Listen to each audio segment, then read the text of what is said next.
All right, well, good morning, everyone. Welcome to 1 Million Cups Seattle. Grab your coffee or your tea, whatever works for you this morning, as we dive into our educational experience du jour.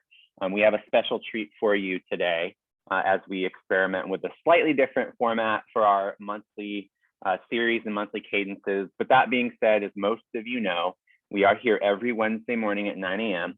Please bookmark the link tree so that you have all the information you ever need. I know for me personally, what I do is I copy that code and I put a recurring event in my calendar every Wednesday morning, and that link is right there. And so if I ever wanted, well, I'm always jumping on, to be fair. I don't think I've missed all but one or two at this point, but pretty much I know where to go to get what I need to show up and be present for this experience. We are also on Facebook and Instagram. So if you are on those social media platforms, please engage with us. It does help. We have actually had people find us through Facebook. It does still occasionally work as a marketing tool. And of course, we have our monthly newsletter. We don't send out a lot of communications through that. So it is best, again, just to mark your calendars. It's best to keep that link tree on hand. And otherwise, we also do have a meetup group as well that really helps us to stay on track of RSVPs. And so again, that link is there. You not only will have access to the social media information that you need and the Zoom link as always, but you can also watch replays as well and see some of the old presentations that we've had from previous entrepreneurs who have been with us. And so what are we all about here? Well, as you experience coming into this space, part of what we're here to do is share ideas and help each other problem solve the issues that we face as entrepreneurs. And also to ask for help if we get stuck somewhere in our process of building our business or finding the resources that we need. There's a community here that you can lean into and ask for support. And so that is exactly what this slide is communicating. It's about building community and creating a support network for you as entrepreneurs on your journey. And what makes us distinct, right? We are focused on presentations, not pitches, generally speaking. It's about educating people on what we do and who we serve, not trying to get them to be, quote, become your client. And really, it's about making great connections, not necessarily the sort of traditional eat and kill model of networking, to be fair, which our special guest might have a few words to say about that in a moment. And again, it's about community building, but it's also about being radically and intentionally inclusive and creating space for a lot of different voices to be present in this room and on the entrepreneurial journey. And so we are a national community, 134 communities, 3,500 attendees plus, and many, many, many, many volunteers that go into making this community powerful. One thing to note, again, of course, it's always 9 a.m. across the country, but it's 9 a.m. in different time zones. So you could stack them up and go boom, boom, boom, each time zone and have a very full morning if you're on the West Coast at least. And again, we seek education, presentations, and connections. That's core to our mission. A lot of people say amazing things about us. I won't bore you with all of the details on this slide. And we also have started, as many of you know, to implement in-person cadence to our regular cycle. So the second Wednesday of each month, we are at Pioneer Square in Seattle, Washington. We request that you RSVP via the meetup so we can keep track of who's planning on coming and stay in communication. But we also do provide that experience virtually. So if you cannot be there physically or don't want to be there physically, but still want to be a part of the experience, we do have somebody sitting on the Zoom.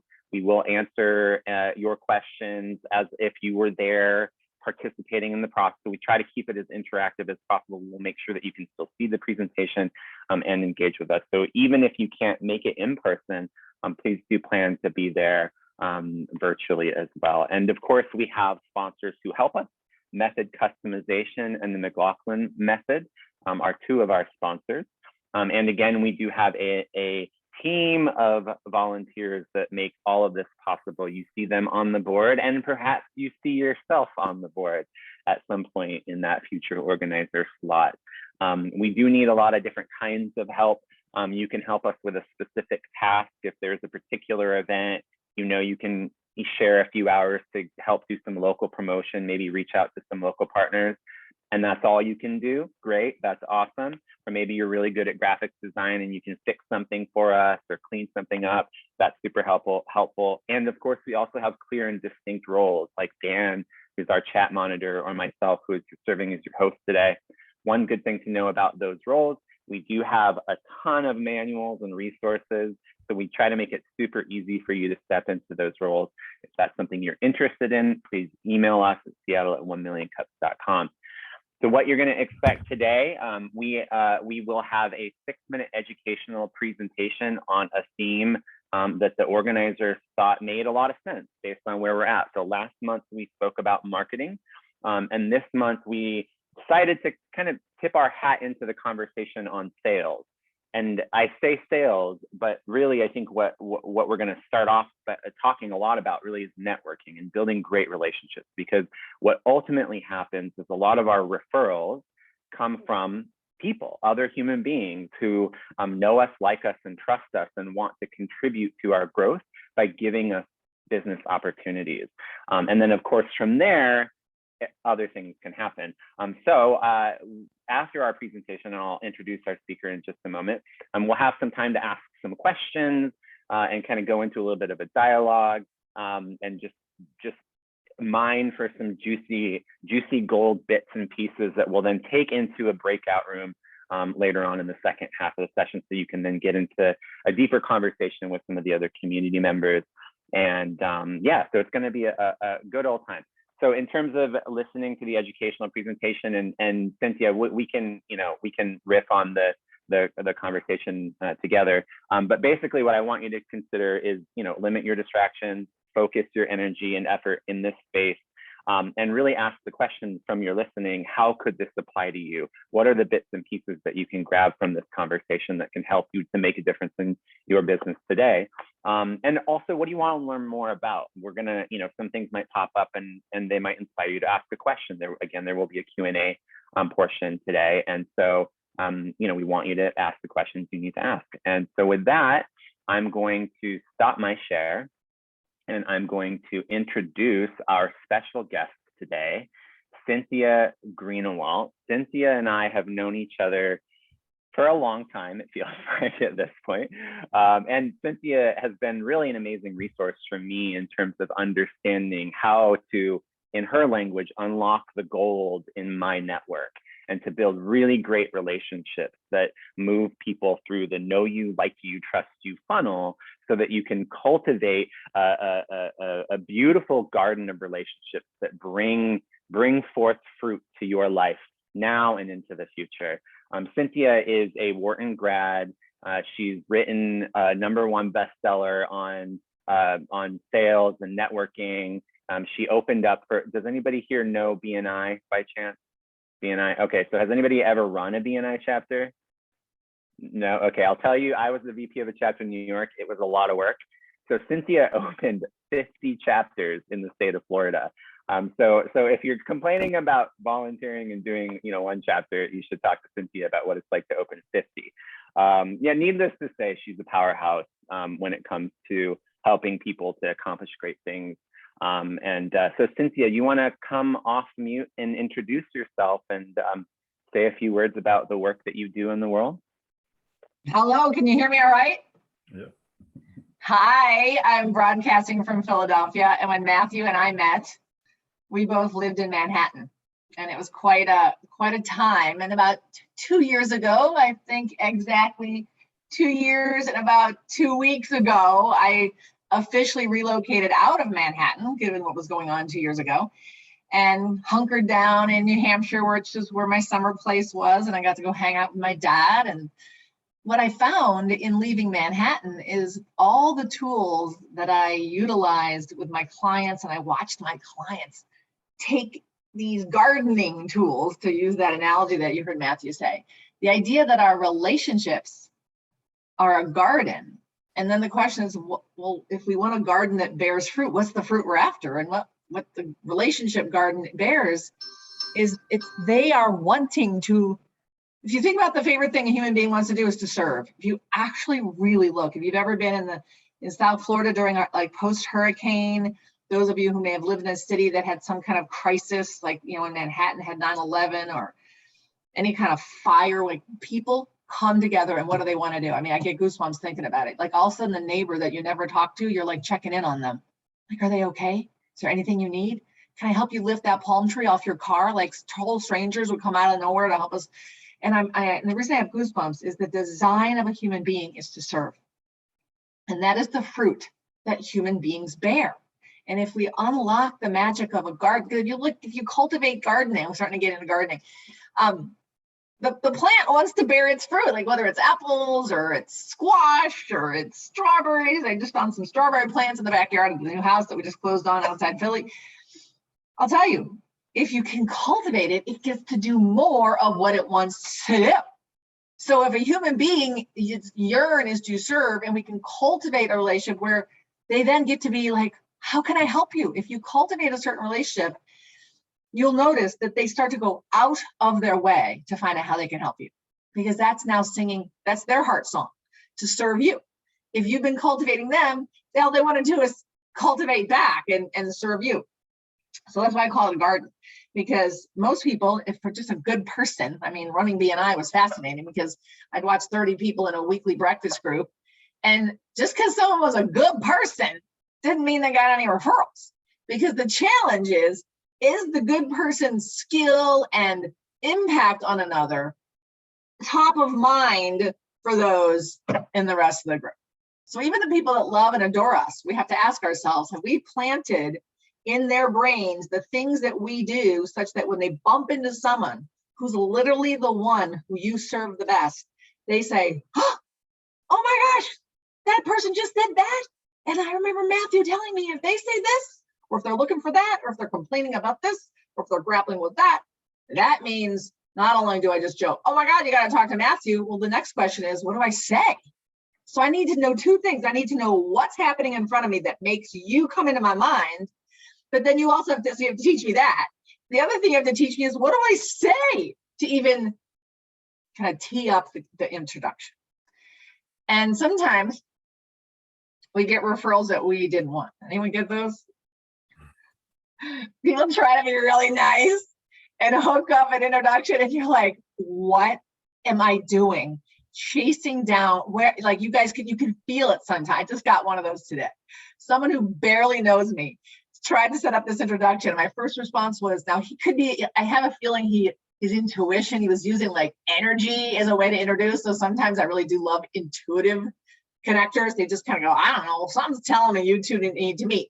And when someone like me, I'm a highly intuitive connector, I'll just get like clunk. I'll wake up in the morning and I have a thought, think, I got to put these two together. And when I do that, they usually move mountains to make an introduction, because they know I read into, sometimes not even say the technical or logistical side of the introduction, as sometimes I read into the kind of the magical vibe of an introduction, right? So that's why I made up that term. You're an intuitive connector. It's like a, medical intuitive, you're, connector intuitive. So what's powerful about that is I looked at, sometimes I get these introductions and I'm like, oh gosh, I'm about to spend what, 2 hours chasing them down, scheduling them one-on-one. Maybe it's a coffee, maybe it's a Zoom coffee. One good thing about the pandemic is we're trained to do virtual coffees. Do you guys know that you save 2 hours of your time by doing a virtual coffee on Zoom? In Manhattan, to do a 1 hour coffee, you had to block out 3 hours. An hour to close yourself down, laptop shut down, stop what you were doing, pack up your bag, get on the subway, get to the thing, allow for delays, do the hour coffee, close up, pack up, subway back. You guys, if you live in a city, I now live in Philadelphia, it's still subway, car, you guys know what I mean. It's 3 hours to do a 1 hour coffee. So Zoom has saved us. We can now do like 20-minute coffee. Let's just do a little 20-minute catch up, see what's going on. Then you can decide if you want to go on another date. I wrote a blog called You're Having Coffee with the Wrong People. And that is one of the biggest time sucks in networking. Because if you only dedicate 10 hours a week to, say, your networking efforts, which is your gardening, which includes making introductions as part of our gardening, because that's the fertilizer. When I go and have a coffee meeting and I'm building rapport with someone, that's gardening. Hey, if I only set aside 10 hours a week for my gardening and networking, cultivation, investing, two coffees gone bad is over half of your networking time. And so now we are able to be more efficient and have our first date, our first coffee date on Zoom. But even my coffee dates, I'm super precious. So having even the opportunity to have a coffee meeting is to design it so when by the time someone sends me a referral, it's really close to what I'm looking for. And then there's two kind of referrals. Again, we train our network, which ones we want. One is a potential client referral. So if I'm a CPA, I could say I'm looking to meet small business owners who, if you talk to them, they're not using the CPA that, like, you know, that's not their family CPA. You know, it's like, you happy with your CPA? So I have to even train people. Like, what question do they ask? If they're with a business owner, do they ask these 2 or 3 questions to see if that business owner is happy with their CPA? Or if they mention, oh, we're opening up new locations. Oh, when you hear a business and whatever, they're closing down a location. Hey, by the way, I've got a CPA that's a specialist in multi-location businesses, whatever. You know, you guys, each of us have to figure out what's the thing that we train somebody as the trigger. Even if you can handle 20 different kinds of businesses, your referral partners aren't going to remember those 20 things. So you have to give them like 2 or 3. If you hear this, this, or this, we're downsizing, we're expanding, we're relocating, whatever. You know, those 3 things. If you hear that, ask this. That's what we need to learn. And the best way to come up with these, by the way, is not by yourself. Grab your favorite referral partner or 2, and you do a workout session together where you come up with, what are the 3 things that if I hear someone mention that, bring me up as a CPA. So let's just pretend I'm a CPA and I meet with Matthew. I say, Matthew, let's do that brainstorming exercise together. Here are like the 5 different events that happen. That is like a perfect time to ask someone if they're happy with their CPA, or, you know, a couple of kind of key questions. And so I give Matthew all 5. And you know what he's going to do? He's going to say, man, those 2, I never hear anybody ever say that. You guys, you are so, we are all so in the forest of our life, of our business, we don't even know what the trees look like anymore. So we have to actually practice on someone else. Say, these are, if you hear someone say this, you know, opening, new location, relocate, opening, expanding, downsizing, or relocating our business. Have you ever heard anyone say those 3 things? And if they go, yes, that's actually, I hear that, or I can see that I could listen for that. Then I'm like, great. When you hear someone say this one, here's what I want you to ask to kind of create a conversation starter about their CPA. And you know what? Sometimes I don't even know what to say. I might go, Matthew, if you hear them say relocation, say this. And Matthew might go, well, actually, I think what I'd rather say is this. In other words, who better to help you design what to have a layperson say than another layperson? If I am I'm such an expert in my field, whether I do business consulting, IT consulting, whatever the thing is I do, mostly who's going to give me referrals? Not mostly. 50-50, you have to really look closely. Often, I'd say about 50% of our referrals come from someone really entwined in our business. So if I'm a CPA, I'm going to get referrals from the financial planner, and maybe a divorce attorney. I'm going to get referrals from the estate attorney. You guys get my point. So there's like half my referrals come from that close-knit hub that you're creating. Hopefully you've done that, where you have your 3 or 4 favorites. But the other 50% of our referrals come from people that are like the layperson that maybe sells the furniture to businesses. And I'm the CPA. So they're not necessarily in the financial sphere, but they're got their foot in the door of so many businesses. And that means furniture is kind of out because businesses aren't really focusing on their furniture, but sometimes they are because they're figuring out how to downsize, how to create more space between desks so people don't breathe on each other. You know, your job is to sit down with Matthew and say, okay, Matthew, these are my 5. And then the question is, who are my best referral partners? Because then that's the other thing. So remember I said, Matthew, if he and I are buddying up, he can brainstorm with me on what, like the layperson referrals, like the referral. If you hear someone looking like a business looking for relocating, they can use me. So that's what we call a referral. That's the end user. A referral, that's the potential client for you. The other kind of referral that I can train Matthew or other referral partners to look for is other referral partners. In other words, if Matthew's one of my referral partners, AKA gateway, he can be a gateway to 2 things. A potential business that wants to hire me as the CPA. I'm not a CPA, by the way. He can either refer me a client, a dream client, or he can refer me a dream gateway. So that's the other thing we want to be. So we want to be good at asking for both things. Hey, if you're in front of a business that's relocating, expanding or, downsizing, I'm an expert CPA with reconstructing there. So then he goes, ooh, so what I did to do? I just made Matthew sound like a hero when he's talking to a business that's downsizing, expanding, or relocating. And he can kind of tell a story that I told him to tell. And they're like, oh, we want to meet Cynthia. So now he's like the hero, because remember, Matthew wants to serve who? Not only me, if I'm his fictitious CPA, but now he's serving that end user. He's like, oh my God, anyone I ever meet that's relocating, expanding, or downsizing, I'm getting Cynthia in there because I'll come out the hero by putting people together with what's going to serve them. So that's one way I help Matthew be a hero. He gets to do his thing called bear fruit of service. And then the other side is, Matthew, guess who else I really love? Given relocation, I want to be introduced to commercial realtors. You can introduce me to like a hot stuff commercial realtor that puts businesses in new offices, boom, we can refer each other back and forth. And he goes, I'll look for that. See, that's a gateway.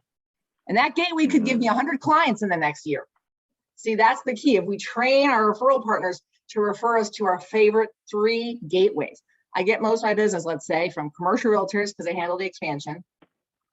If they're downsizing or expanding, what is it? Is it do they have maybe it's the commercial liability, an insurance agent. I don't recommend those unless if you're one of those, no offense, you're rare. Most people who sell commercial property casualty insurance are kind of, how do I put it nicely? They're basically transactional because everyone needs the thing they have. So they just kind of like fill orders. The people you're looking for are people whose business only grows because they build relationships. Because when I ran BNI groups, it was like P&C agent, property casualty agents that were like such a small percent. 100%. I had 51 chapters that I started. 51 chapters, guess what I had? 51 financial planners. Because they can only grow their business if they go out and cultivate and they're very long-term minded. So they're not like upset that it takes 6 months to get their first referral because they're good at long-term minding, visionary hold. I would have, sometimes bankers were kind of transactional. They weren't the best BNI members. I'm just, I had some that were extraordinary and they were so rare.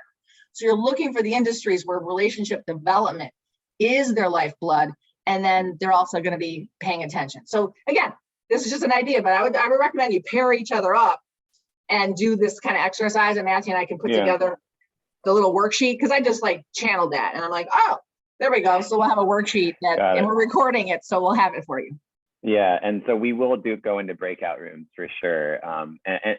So I'll transition you into that. And Cynthia, you've given us a lot of really good content to go into our breakout rooms with. And to be fair, Cynthia, everyone, just so you know, that this is like the tip of an iceberg of a big body of work that Cynthia has done. So we'll definitely get you more information on that. But I know, Cynthia, you can't stay with us for the whole session today. So I did want to create some space. And do we want to just mention what we're putting on together? Should we talk about that real quick before you go into breakouts? Yeah, well, I'll mention it at the end after the breakouts. Yeah. Okay. Don't worry about that. Yeah. But I wanted to give people space to ask you questions just about some of the stuff that you've asked or shared so far. So is there anything that's coming up for you in terms of your work in the community, those of you who are here now, in terms of relationship building and referral generation and some of the difficulties or challenges that you've had in really cultivating the kind of sales leads that you're looking for from your network? I'm curious to see who's having challenges. And I'd also like to hear if someone had a new opening pop for you. Like someone Tara sent me a wow.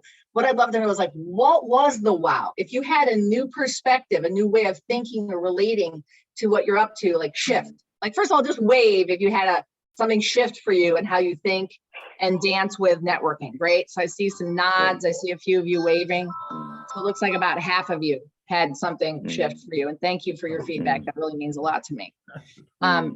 I'd love to hear, what was it? Like, what was you guys, one new way of thinking is what creates breakthroughs. Breakthrough results are always a shift of like 1 degree. That's what's so great. I see Leanne's hand up. Go ahead, Leanne. Yeah, thank you so much for your presentation. What shifted for me was something I've heard someone say, and I keep meaning to do this, and I think that I do it, but I really haven't. Is set aside a certain amount of time each week just for these networking meetings or whatever.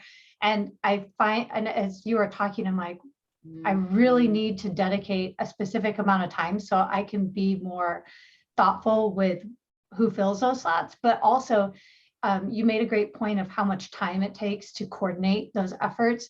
And when people reach out to me, what would be really helpful is if they presented it with a link to book the time myself on their calendar, rather than me list the dates and times I'm available and going back and forth. That is so frustrating, especially when it's a cold call, when it's not a warm intro or something like that. And it's like, why am I wasting my time going back and forth with you?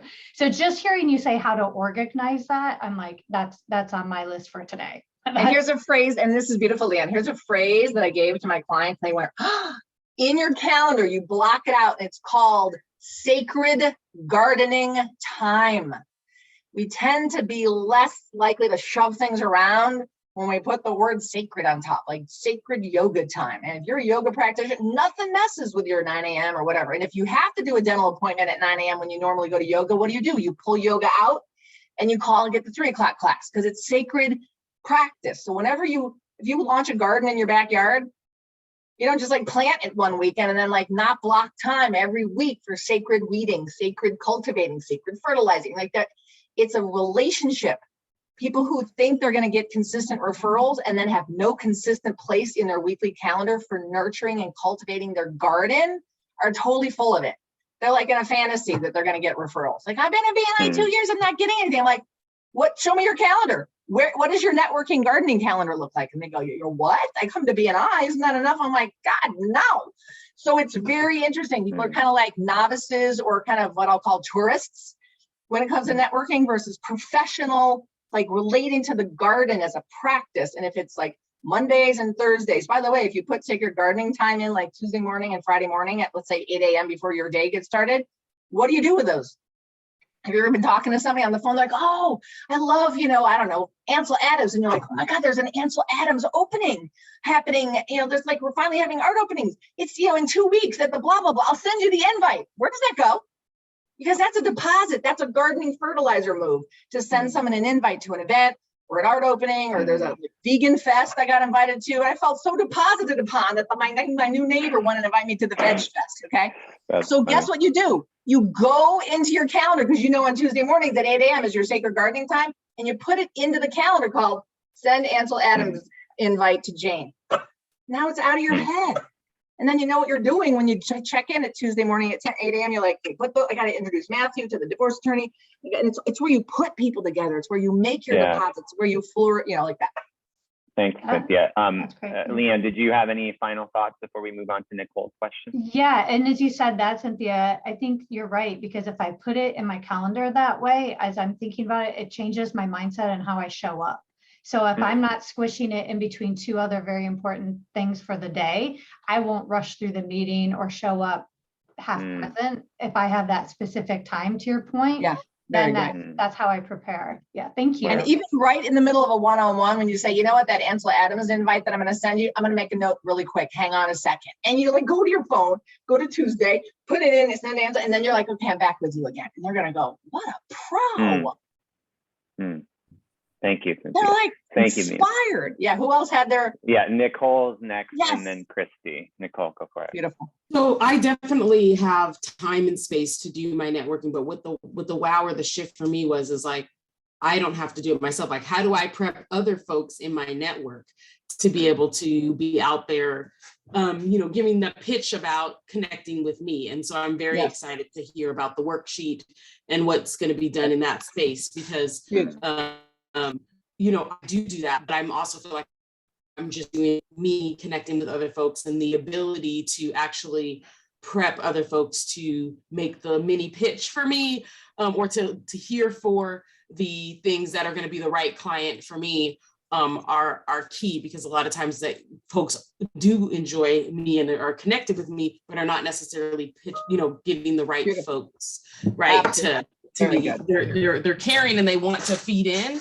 but I haven't prepped them to send me the right folks, right? The right connections, what they need to hear and what they need to say. I love that. And the aha that I just got is a frame, because you'll notice, you guys, I use a lot of language. That's one of my things, is once we create language context around something, Like you just saw Leanne went, oh, like the calendar, like a sacred garden, like somehow that distinction gave her more power around something she already had. For Nicole, what I just saw was, see, we're either the salesperson getting all our own clients, or we develop our referral partners to be our volunteer sales force.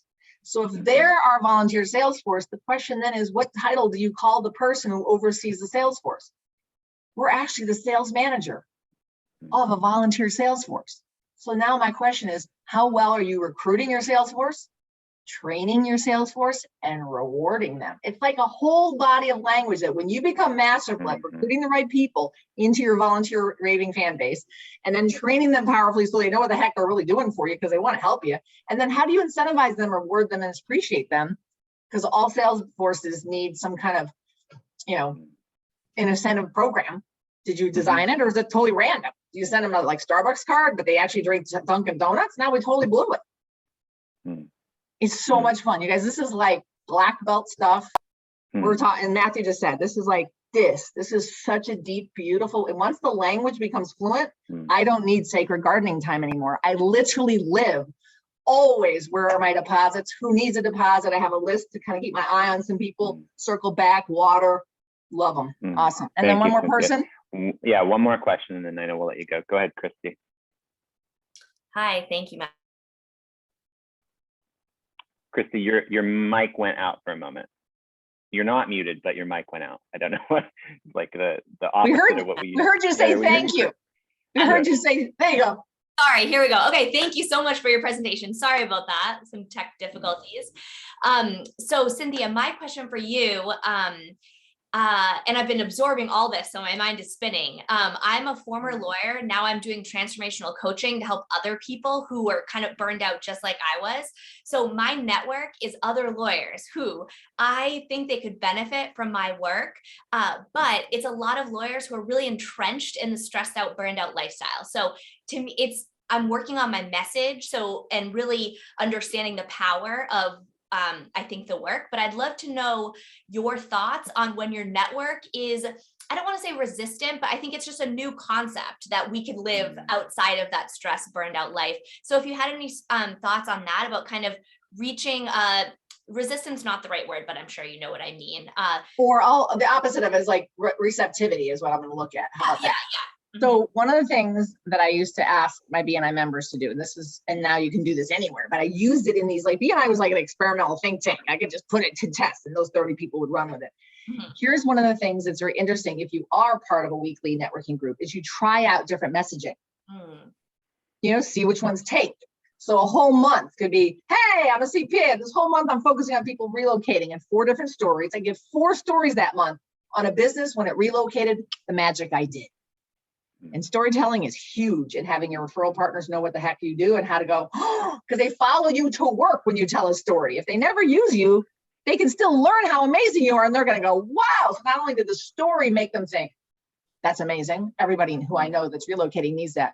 But then it also tells them what the script is. Now they actually know how to talk about you. Without a story, your raving fans have no idea how to talk about you. They're just shooting from the hip, winging it, saying whatever they want. And that's you as a sales manager with a wing it sales force. Guess who's responsible for a sales force that's winging their languaging? I am. But if I train them, the best way to train them is a story. So you can start with stories. But one of the things I hear for you is you might say, I'm really looking to help burned out attorneys, blah, blah, blah, blah, blah. And you got to find out if your referral partners are every attorney I know is so shut down and closed-minded, nothing personal, that they're like, man, they're not, are they the types who invest in Tony Robbins? So then you might want to do a brainstorm with somebody else and say, what business owners or business professionals invest in coaching? Attorneys are not famous for investing in coaching. Some do. Okay, so then you can find out when you do your paired share with another buddy in this, is like actually pick 2 different people in this group, do a virtual coffee together, and you exchange 20 minutes, 10 minutes each, and say, okay, here I'm like looking at what business professionals ought I be looking for who are the type that invest in their success. I found out realtors don't, financial planners do. Isn't that interesting? All my friends who do transformational coaching were like, sorry, forget the realtors. They're just all over the place. They're really independent. They shoot from the hip. and they like the coaching from their office. They don't want outside coaching. Where financial planners, not all of them, but financial planners tend to up level their investment in their coaching because they're investment minded, they're long-term minded, they get the gardening principle. So you could design your whole practice around financial planners, just as an example. Okay. Cool. That's what I love that. I really appreciate. Yeah, I love that, focusing on who would invest and the four. Who would do Tony Robbins? It's like a great example. And you can ask all the people you know, like, hey, do you know anybody who's done Tony Robbins? Like, can you tell me their professions? And you could just start doing surveys of what business owners they know that did Tony Robbins, and start to like make a list of all the professions that tend to be attracted to a Tony Robbins or a Joe Dispenza. You know what I mean? It's kind of fun. Yeah, absolutely. You get a total blast, because then while you're doing that, they're going to go, tell me more about what you do. And you're also educating people what you do. Awesome. That's great. Thank you so much. Really helpful advice. Thanks. Oh my God, great questions. Thank you. All right, Cynthia, so I'm going to let you go. But before I do, for those of you who are curious, Cynthia and I, we know that this body of work has been very powerful for people. So we decided to organize a workshop, 2-hour workshop on the 22nd of Wednesday, June. That's a weird way to say that date.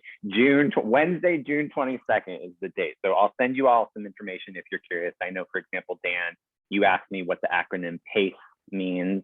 That's from her work.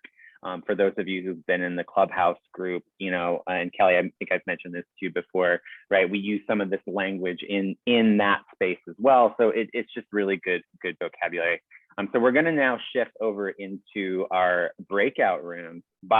Say bye, Cynthia. I'm going to listen to you, and I'm going to listen to you. I break it out, and I'll just be on mute, and I'm going to send you a little note as I. Okay, cool. Thank you so much. So we're going to go out into our breakout rooms and take a moment to get to meet some of the people in this space. And as you go into that breakout room, think about how many people per breakout room. So we. I think we could do about 3 per room, 2-3 per room is fine. Yeah. Okay. So yeah, give me the thumbs up when you have the breakout rooms ready. Yeah, and get first and foremost, of course, get to know the person, figure out who they are in the world, how they ended up here. But one of the things I recommend that you do, again, part of this process of cultivating great relationships is you've got to get to know the person so that you can like the person, so that you can then trust the person, right? You don't do that overnight. So doing your sales pitch and asking for a referral right now is not going to happen with somebody you don't know yet, right? So get to know them. And so we use PACE as the acronym to do that, which is passions, achievements, communities, and endeavors, right? So I'm going to invite you to talk about one of those 4 items. My gut reaction is to say, hey, why don't you start off by talking about communities and endeavors? Communities are the people that you're connected to, the circles that you move inside of, and the endeavors are the things that you're creating in the world, whether it's your business and you're building something, you're launching a new product or service, Nicole, right? Or Jamel, you're going to be presenting next week. We're super excited for you. Like, what is that thing that you're working on? Or maybe it's personal, maybe you're writing a book and you want to share that because you're also passionate about the thing that you're writing that book about. So Dan, we're going to go off into breakout rooms. If you want to go ahead and click that button and send us to our rooms, that would be fabulous.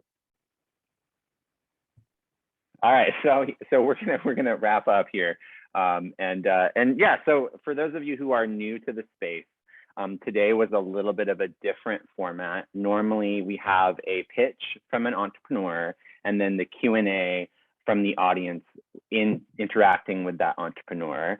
And so I know, for example, Jamel, you are going to be presenting live in person next week. With us. I know Yolanda, we've talked about you presenting, so I'm super excited about that. And I think Nicole, if you're still on the line, can't see your picture, but yes, I would love you to present. And I also, Kelly, have talked with you about presenting. So I know, so when you're ready to actually throw your hat in the ring, apply to present at 1millioncups.com/Seattle. And really all we ask is that you're trying something new. If you're launching a new business, great. If you're launching a new product or service within your business, great, that counts too. And that you're willing to ask for help, that you actually want to get some constructive feedback about what you're doing, whether it's your marketing message, your pricing strategy, just your general approach towards solving customer problems, whatever that thing might be. And that you want to learn by doing, that you're going to integrate some of those questions and actually practice the work of being in community and collaboration and creating your businesses. And so again, we do always look for people to help us build this community. We are looking again for volunteers with specific skill sets for one-off tasks, right? Could be something as simple as, hey, I'll pick up the coffee for the live event next week. That's my one thing, and I'll never do it again, but I'll do it next week. Or it could be something like, hey, I'd like to get involved on a regular basis. What you're doing, Matthew, as a host, something I wouldn't mind doing. So great, cool. Send us an email, seattle@1millioncups.com. We'll get you queued up to be a part of the community. And then, of course, save this link. This is the one and only link you need to stay connected to 1MC Seattle. You'll get the Zoom link. So anytime you need to know where to go, you just click the link tree and you go to the Zoom link and you show up at 9 a.m. Wednesday mornings. We're always here like clockwork. You'll always find us. You can sign up for our emails. You can watch the replays. So for those of you who are interested in presenting or are in queue to present and are kind of curious, like, hey, what did they do back in the day or back in the past, previous presenters, you can go watch those replays there. And of course, you can connect with us on social media. And then again, a reminder, second Wednesday of every month, we are doing a hybrid in-person and virtual. Pioneer Square is where we'll be, 600 First Avenue, expansive. In the link tree, you'll notice the second button is clickable and it goes to the meetup page. That's kind of how we keep track of the RSVPs for the live event. If you could RSVP, that just kind of gives us a sense of what to expect. And let's see, I think that's all the slides. Dan, did I get everything? I think I did. All right. And we are at 10:01. So thank you so much, everyone, for being here. We appreciate your time. Have a beautiful day. Connect with each other. And we'll talk soon.